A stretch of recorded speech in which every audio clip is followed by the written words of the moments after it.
সকলকে কথা দিয়েছিলাম যে প্রত্যেক দিন ভিডিও দেব আর তার সঙ্গে নতুন কিছু শুরু করব। তো নতুন কিছুটা হচ্ছে ক্লাস 4-এর অঙ্ক। তোমরা জানো আমি ইংরাজি এবং বাংলার ভিডিও দিতাম এতদিন, এখন সেটার পাশাপাশি অঙ্করও ভিডিও দেওয়া হবে। তো ম্যাথসের প্রথম যে চ্যাপ্টারটা তোমাদের দেখা একটু, এই যে পূর্বস্মৃতি বলে যে চ্যাপ্টারটা রয়েছে, এই পূর্বস্মৃতি চ্যাপ্টারের যে সকল অঙ্কগুলো রয়েছে এগুলো তোমরা অলরেডি ক্লাস 3-তে করেছো এবং সেটা আমার মনে হয় খুব একটা প্রয়োজন নেই। তবে এখানে মনে রাখার মতো জিনিস একটা দেখিয়ে দিই, যেটা তোমাদের খুব ভালোভাবে তোমরা ক্লাস 3-তে পড়লেও আবার এখনও খুব কাজে লাগবে এবং ভালোভাবে মনে রাখতে হবে। সেটা হচ্ছে এই বিভাজ্যতার শর্ত যেটা রয়েছে, এটা খুবই ইম্পর্ট্যান্ট। ঠিক আছে, 8টা শর্ত তোমাদের জন্য খুব ইম্পর্ট্যান্ট, এটা তোমরা সুন্দরভাবে তৈরি করে রাখবে। এরপর দেখো গুণনীয়ক এবং গুণিতকের যে চ্যাপ্টার, অর্থাৎ এই যে সরল অঙ্ক, এই যে সরলের নিয়ম কোনটা আগে করতে হয়, হ্যাঁ, দেখো এই যে রেখা বন্ধনী আগে করতে হয়, তারপর প্রথম বন্ধনী, তারপরে দ্বিতীয়, তৃতীয়। তো এই নিয়মগুলো তোমরা একটু দেখে নেবে, গুণনীয়ক গুণিতকের নিয়মগুলো দেখে রাখবে। মেট্রিক পদ্ধতিতে যে পরিমাপ রয়েছে এগুলোও দেখবে। আমি যেটা এখন তোমাদের সঙ্গে শেয়ার করে নেব সেটা হচ্ছে গিয়ে অনুশীলনী 1। দেখো পরপর উত্তরগুলো একটু দেখে নাও। লেখায় রয়েছে ক্ষুদ্রতম বিজোড় মৌলিক সংখ্যা হচ্ছে গিয়ে 3, ক্ষুদ্রতম বিজোড় যৌগিক সংখ্যা হলো 9, 7 অঙ্কের ক্ষুদ্রতম সংখ্যা হলো 1-এর পাশে 6টা শূন্য। ক্ষুদ্রতম সংখ্যা বললেই 1-এর পাশে যত অঙ্কের বলা হয়েছে তার থেকে 1 কমিয়ে দিয়ে আমরা ততগুলো শূন্য বসাবো। যেহেতু 7 অঙ্কের সেজন্য 1-এর পাশে 7 থেকে 1 কমালে হয় 6, 6টা শূন্য। যদি এটা 6 অঙ্কের হতো তাহলে 1-এর পাশে আমরা 5টা শূন্য বসাতাম। যদি বলতো 4 অঙ্কের ক্ষুদ্রতম সংখ্যা তাহলে 1-এর পাশে 3টে শূন্য বসাতাম। ঠিক আছে, এবার দেখো 1 থেকে 20-র মধ্যে মৌলিক সংখ্যা আছে কটি? 8টি মৌলিক সংখ্যা আছে। 1 থেকে 20-র মধ্যে যৌগিক সংখ্যা আছে কটি? 11টি। ঠিক আছে, আচ্ছা তারপর দেখো, আচ্ছা এই সঙ্গে একটা কথা বলে নিয়ে মৌলিক যৌগিক যখন এলো, এই যে 1, এই 1 সংখ্যাটি মৌলিকও নয় যৌগিকও নয়। ঠিক আছে, একটা মৌলিক এবং যৌগিক দুটো থেকেই বাদ। ঠিক আছে, এটা মনে রেখো। দেখো তারপর রয়েছে 5, 7, 3, 4, 1, 6, 2। এই সংখ্যাটিতে 7-এর স্থানীয় মান, যখন স্থানীয় মান বলবে তখন আমরা দেখব যে 7 কোথায় রয়েছে। 7 আছে এখানে, 7-এর পরে কটা ঘর রয়েছে? 1টি, 2টো, 3টে, 4টে, 5টা ঘর। অতএব 7-এর পরে 5টা শূন্য বসাবো। সেই জন্য দেখো কি স্থানীয় মান হচ্ছে 7-এর পরে 5টা শূন্য। 100-এর মধ্যে 100 কয়টি আছে? সরি 100 নয়, 1000। 1000-এর মধ্যে কয়টি 100 আছে? 10টি 100 আছে। 9কে কত দিয়ে গুণ করলে শূন্য হয়? 0 দিয়ে গুণ করলে। যে কোনো সংখ্যাকে 0 দিয়ে গুণ করলে তার গুণফল হবে 0, শুধু 9কে নয়, যে কোনো সংখ্যাকে। ঠিক আছে, দেখো 7 দ্বারা বিভাজ্য 2 অঙ্কের বৃহত্তম সংখ্যা কোনটি? 7 দ্বারা বিভাজ্য 2 অঙ্কের বৃহত্তম সংখ্যা হচ্ছে গিয়ে 98। 15-এর বৃহত্তম গুণনীয়ক হলো কত? 15-এর বৃহত্তম গুণনীয়ক হচ্ছে 15। 5-এর ক্ষুদ্রতম গুণিতক হলো 5। 1 কুইন্টাল সমান কত? 10 মিলিগ্রাম। এই যে এইগুলো এইদিকে তোমাদের দেওয়া আছে, হ্যাঁ, ঠিক তার আগের পেজে এই জায়গায় এগুলো বলা আছে। দেখো 1 মেট্রিক টন সমান 1000 কিলোগ্রাম, 1 ঘন্টা সমান 3600 সেকেন্ড। 6.05 টাকা মানে কত পয়সা? এই দশমিকটা আমরা তুলে দিয়ে বলবো 605 পয়সা। 7 পূর্ণ 1-এর 3 কথাটিকে সংখ্যায় লিখলে কী রকমভাবে লিখবো? 7 একটা দাগ দেবো, 2-এর 3। ঠিক আছে, ভগ্নাংশে লেখা আর কি। দেখো 25-এর 100 দশমিক ভগ্নাংশে প্রকাশ করলে কী হবে? 25কে 100 দিয়ে ভাগ করব, করে কত হবে? 0.25, 0.25। এটা একটা সহজ নিয়ম হচ্ছে গিয়ে কি, কতগুলো শূন্য আছে আমরা দেখব। 100-তে 2টি শূন্য, তাহলে ডান দিক থেকে ততগুলো ঘর গুনে নেবো। 2টি শূন্য, তাহলে 2 ঘর গুনবো, 1, 2, তারপরে দশমিক বসিয়ে দেবো। দেখো এখানে 2 ঘর পর দশমিক বসালে হয় কত? 0.25।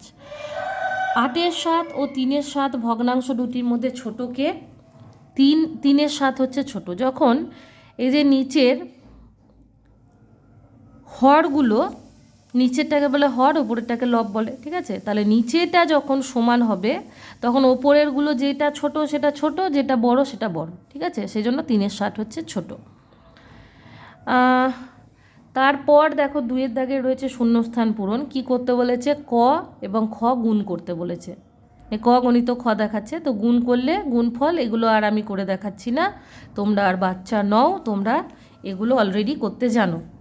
আচ্ছা, গয়ের দাগের কি রয়েছে দেখো, ভাজ্য, ভাজক, ভাগফল, ভাগশেষ। এটাও নিশ্চয়ই তোমরা জানো যে ভাজ্য কোন ফর্মুলাতে যাবে আমাদের, ভাজ্য গণিত ভাজক গণিত ভাগফল যুক্ত ভাগশেষ, ঠিক আছে? সরি, এটা একটা ভুল বললাম, এটার ফর্মুলাটা লিখে দিচ্ছি। ভাজ্য সমান ভাজক গণিত ভাগফল যুক্ত ভাগশেষ, ঠিক আছে?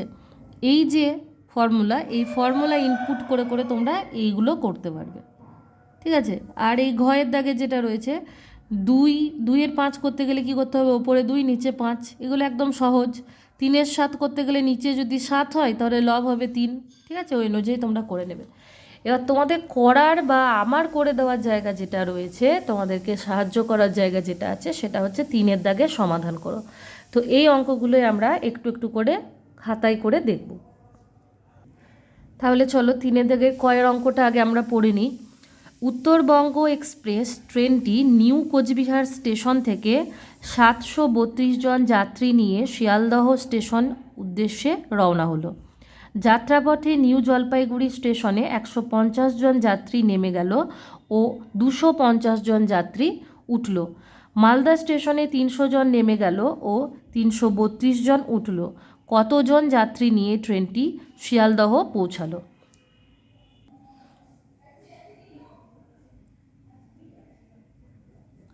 অঙ্ক করার আগে বলে দিই, এই অঙ্কগুলি দুটি পদ্ধতিতে করা হয়। একটা হচ্ছে লিখে, আর একটা হচ্ছে গিয়ে সরল আকারে করে নিয়ে। তো আমি তোমাদের এই অঙ্কগুলো লিখে করিয়ে দিচ্ছি, ঠিক আছে? লিখে লিখে করিয়ে দিচ্ছি।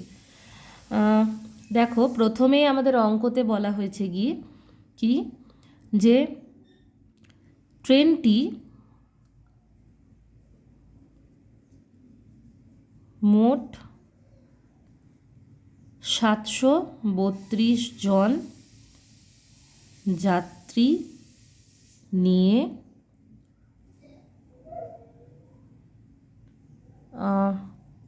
যাত্রা শুরু করছিল, ঠিক আছে? আমরা অঙ্কতে যেমনভাবে লেখা আছে সেই অনুযায়ী আমরা চলব। এগুলো লিখবো কী করে ম্যাডাম, কী করে বুঝবো যে কীভাবে কী লিখতে হবে? সেটা পুরোপুরি অঙ্কতে যেভাবে আছে তুমি সেভাবে লিখবে। তারপরে কি লিখব? নিউ জলপাইগুড়ি স্টেশনে নেমেছে কতজন? 150 জন। তাহলে নিউ জলপাইগুড়িতে নেমেছে 150 জন ও উঠেছে কতজন? 250 জন। অর্থাৎ দেখো এখানে কমা দিয়ে লেখো, অর্থাৎ এখন ট্রেনে যাত্রী সংখ্যা সমান 732 বিযুক্ত 150 যুক্ত 250 জন, ঠিক আছে? তাহলে 732 থেকে 150 বিয়োগ করলে কত হয়? 2 নেমে গেল, 5 আছে কয়? 13, 5, 6, 7, 8, 9, 10, 11, 12, 13, 8 13, ঠিক আছে? হাতে থাকে 1, 1 আর 1 2, 2 আছে কয়? 7, 5 7, 582, আর এই 250 জন যোগ হয়েছে 250 জন। এটা যোগ করলে কত হবে? 2 আর 0 যোগ করলে 2, 8 আর 5 হয় কত? 8, 9, 10, 11, 12, 13, তাহলে 13, 3 হাতে থাকে 1, এই 1 আর 2 3, 3 আর 5 3, 4, 5, 6, 7, 8, 832 জন। ঠিক আছে, এরপর কি বলছে দেখো, মালদা স্টেশনে 300 জন নেমে গেল ও 332 জন উঠল। আবার আমরা লিখব কি, মালদা স্টেশনে নামলো 300 জন ও উঠল 332 জন,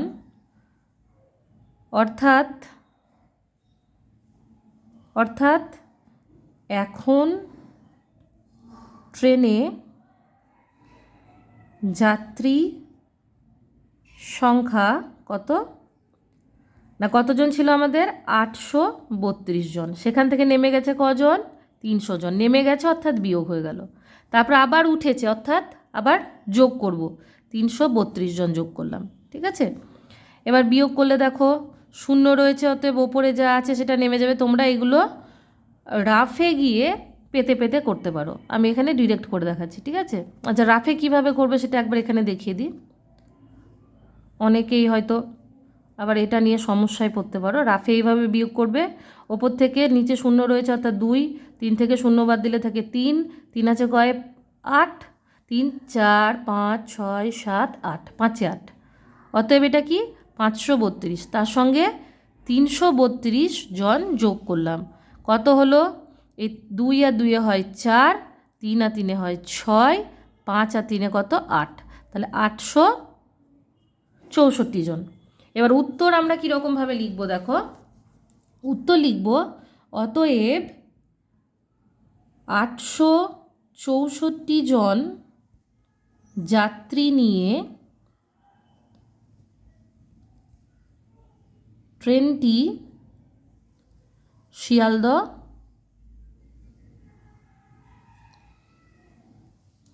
পৌঁছালো। আচ্ছা, এইগুলো নিয়ে তোমাদের একটু সমস্যা হয় আমি জানি। কিভাবে লিখবে দেখো, কোশ্চেনে বলেছে কতজন যাত্রী নিয়ে ট্রেনটি শিয়ালদহে পৌঁছালো। যে জায়গায় কোশ্চেনটা করছে সেই জায়গায় কতর জায়গায় আমরা উত্তরটা দিয়ে দিলাম।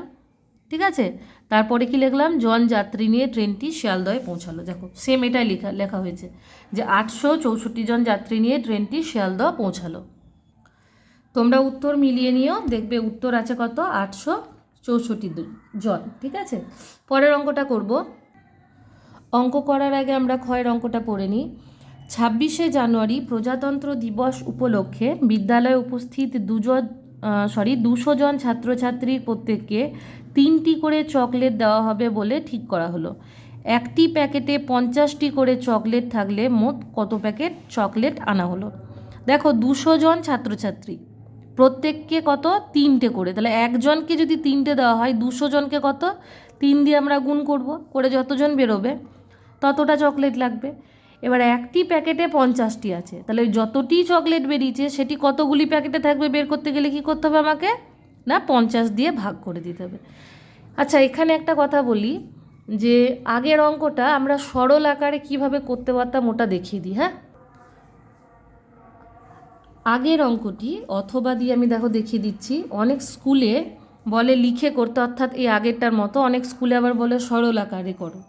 তো স্কুলে যেমন বলবে তোমরা সেরকমভাবে চলবে। দেখো এটা যদি আমরা সরল আকারে করতাম তাহলে কীরকমভাবে করতে হতো না, এইভাবে প্রথমে আমাদেরকে বের করতে হতো, করার পর আবার কি করতে হতো,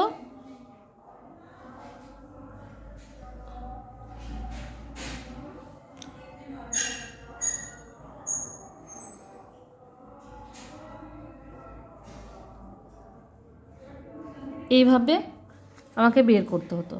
সেই হিসাব অনুযায়ী আমি এরকম করতাম। আমার মনে হয় এইটার থেকে তোমাদের যেটা করে দিলাম এটা বেশি সহজ।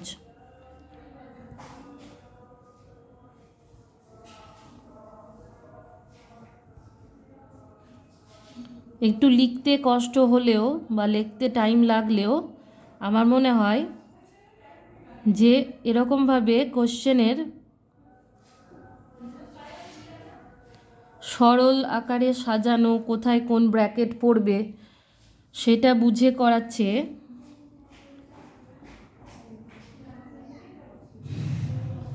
দেখো এই ব্র্যাকেটটা তুলে দিয়ে 864।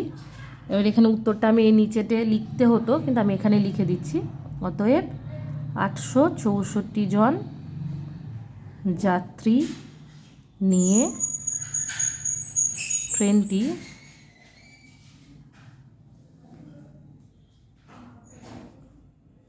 শিয়ালদহ পৌঁছাবে।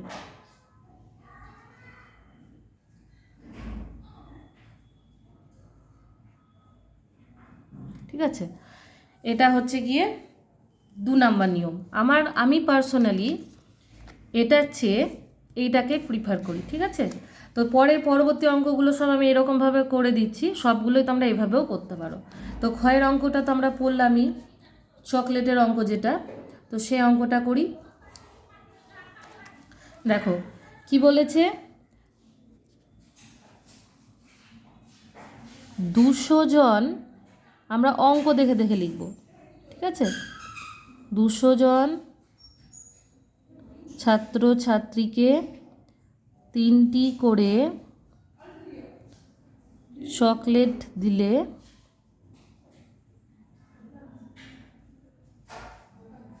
মোট চকলেট লাগবে সমান, একজন 3টে, 200 জন 3 দিয়ে গুণ। ঠিক আছে, তাহলে 200 গণিত 3টি সমান 3 দুগুণে কত হয় 6, 600টি। আবার কি দেখো বলছে যে একটি প্যাকেটে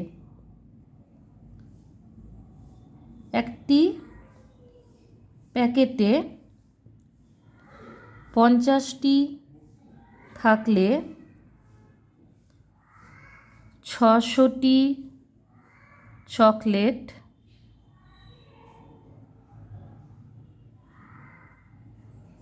চকলেটের জন্য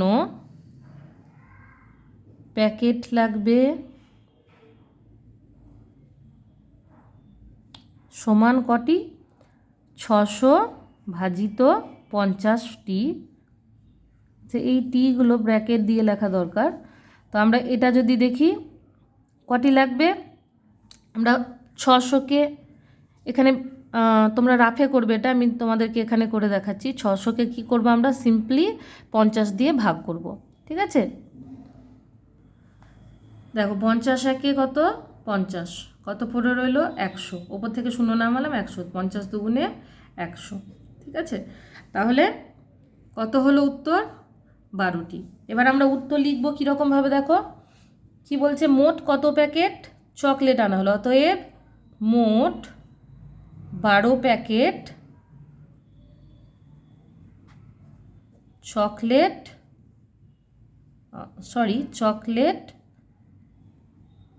আনা হলো। ঠিক আছে, এবার আমরা গয়ের দাগের অঙ্ক পড়ব। তোমার দাদা বাজারে যাবার আগে বাবার কাছে 245 টাকা ও মায়ের কাছে 155 টাকা নিয়ে বাজারে গিয়ে 30 টাকা প্রতি লিটার দরে 10 লিটার কিনে বাকি টাকা 2টি স্কুল ব্যাগ কিনে আনলো। প্রতিটি ব্যাগের দাম নির্ধারণ করো। ঠিক আছে, বেশ, এটা বেশ ইম্পর্ট্যান্ট একখানা কোশ্চেন। ঠিক আছে, তো এই অঙ্কটা দেখো করি আমরা। দাদা, আচ্ছা বাবার কাছে প্রথমে, তো বাবার কাছে লিখি, বাবার কাছে নিল সমান কত টাকা, 245 টাকা। আবার দেখো মায়ের কাছে নিল কত, দাদা মায়ের কাছে নিল কত টাকা, 155 টাকা। অতএব দাদার কাছে মোট আছে সমান কত, এই দুটোকে যোগ করলে 245 যুক্ত 155কে যোগ করলে আমরা কত টাকা পাবো, দেখো 5 আর 5 হচ্ছে 10, সাথে থাকে 1, 1 আর 5 6, 6 আর 4 হয় 10, সাথে থাকে 1, 1 আর 1 2, 2 আর 2 হচ্ছে গিয়ে 4। তাহলে কত টাকা দাদার কাছে আছে মোট? 400 টাকা। ঠিক আছে, দেখো দাদার কাছে রয়েছে কত? মোট 400 টাকা। এবার কি বলছে যে 30 টাকা প্রতি লিটার দরে 10 লিটার কিছু একটা কিনেছে। ঠিক আছে, তাহলে 30 টাকা লিটার দরে তোমরা কিছু একটা লিখে নেবে। 10 লিটার কিনলে টাকা লাগবে, কত টাকা লাগবে? টাকা লাগবে সমান 1 লিটারের দাম যদি 30 টাকা হয়, 10 লিটারের দাম 30কে 10 দিয়ে গুণ করে দেবো। ঠিক আছে, 30 গণিত 10 টাকা সমান কত টাকা? 300 টাকা। এবার কি লিখব? এখন দাদার কাছে বাকি থাকলো, আগে 400 টাকা ছিল, 300 টাকা বাদ গেল, তাহলে কত টাকা থাকলো? 100 টাকা। ঠিক আছে, এরপর কি বলেছে? বাকি টাকা দিয়ে 2টি স্কুল ব্যাগ কিনলো, তাহলে প্রতিটি ব্যাগের দাম করো। বাকি টাকা অর্থাৎ 100 টাকায় 2টি ব্যাগ কিনলে প্রতিটি ব্যাগের মূল্য সমান 100/2 টাকা সমান কত? 50 টাকা। এবার উত্তর লিখব কিভাবে আমরা? অতএব প্রতিটি ব্যাগের দাম 50 টাকা। ঠিক আছে, উত্তর হয়ে গেল। গয়ের দাগের আমরা ঘয়ের দাগের কোশ্চেনটা পড়ব। একটি পুরনো কাঠের সেতুর পাশে লেখা আছে, দুর্বল সেতু, 10 টনের ঊর্ধ্বে পারাপার নিষিদ্ধ। 3 টন ওজন বিশিষ্ট একটি ট্রাকে 150 বস্তা চাল ভর্তি করা আছে। প্রতিটি বস্তা 10 কেজি করে হলে ট্রাকটি সেতু পার করতে পারবে কত? 10 টন পর্যন্ত পারবে। এবার আমাদেরকে হিসাব করে দেখতে হবে যে ট্রাকের ওজন হচ্ছে 3 টন, তার উপরে 150 বস্তা চাল আছে, প্রতি বস্তার দাম হচ্ছে মানে ওজন হচ্ছে কত? 40 কেজি। তাহলে টোটাল ট্রাকের ওজন এবং চালের ওজন মিলে 10 টন পর্যন্ত হচ্ছে কি না সেটা চেক করতে হবে।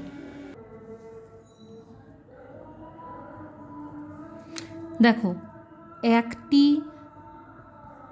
বস্তার ওজন কত? 40 কেজি। ঠিক আছে, অতএব 150 বস্তার ওজন সমান 40 গণিত 150 কেজি।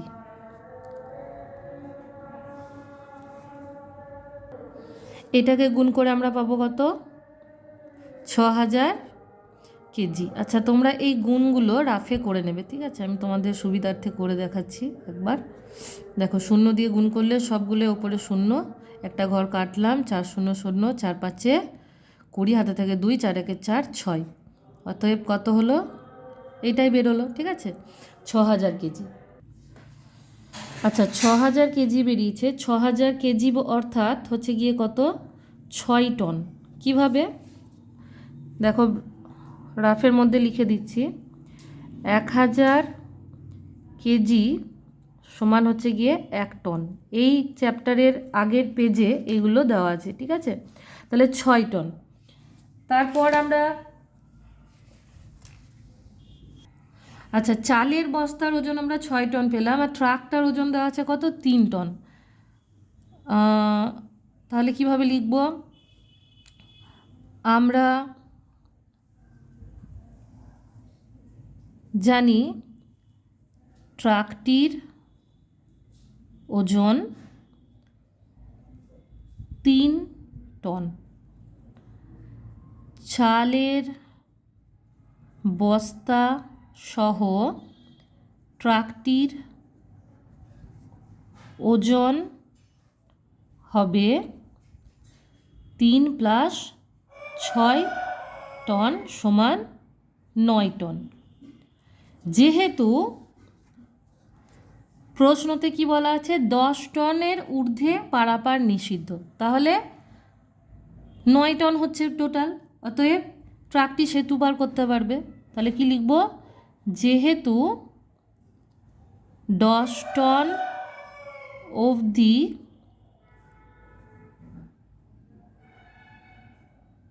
পারাপার করতে পারবে, অতএব ট্রাকটি সেতু পেরোতে পারবে। ঠিক আছে, হয়ে গেল এই অঙ্কটা। তারপরে দেখো দাগের অঙ্ক কি বলছে। 2 অঙ্কের বৃহত্তম মৌলিক সংখ্যার সঙ্গে 3 অঙ্কের ক্ষুদ্রতম মৌলিক সংখ্যার গুণফল নির্ণয় করো। এবার তুলনা করে দেখো এই গুণফলটি 4 অঙ্কের বৃহত্তম সংখ্যার থেকে ছোট না বড়। ঠিক আছে, এটা একদম সিম্পল একটা অঙ্ক, দেখে নাও কিভাবে করবে। কি বলছে? 2 অঙ্কের বৃহত্তম মৌলিক সংখ্যা। 2 অঙ্কের বৃহত্তম মৌলিক সংখ্যা কত? না 97। আর 3 অঙ্কের ক্ষুদ্রতম মৌলিক সংখ্যা, এরপর আমরা 3 অঙ্কের ক্ষুদ্রতম মৌলিক সংখ্যা করব। 3 অঙ্কের ক্ষুদ্রতম মৌলিক সংখ্যা হচ্ছে 101। গুণফল বলেছে, গুণ করব। গুণ করে কত পাবো আমরা? এটা পেলাম গুণ করে। এরপর কি বলছে? এই গুণফলটি 4 অঙ্কের বৃহত্তম সংখ্যার থেকে ছোট না বড়। আচ্ছা, 4 অঙ্কের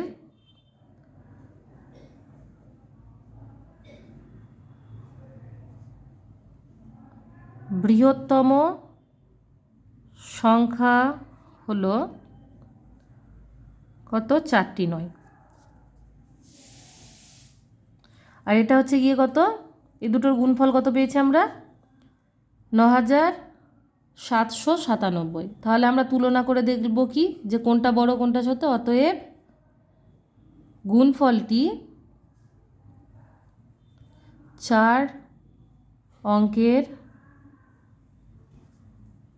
বৃহত্তম সংখ্যার চেয়ে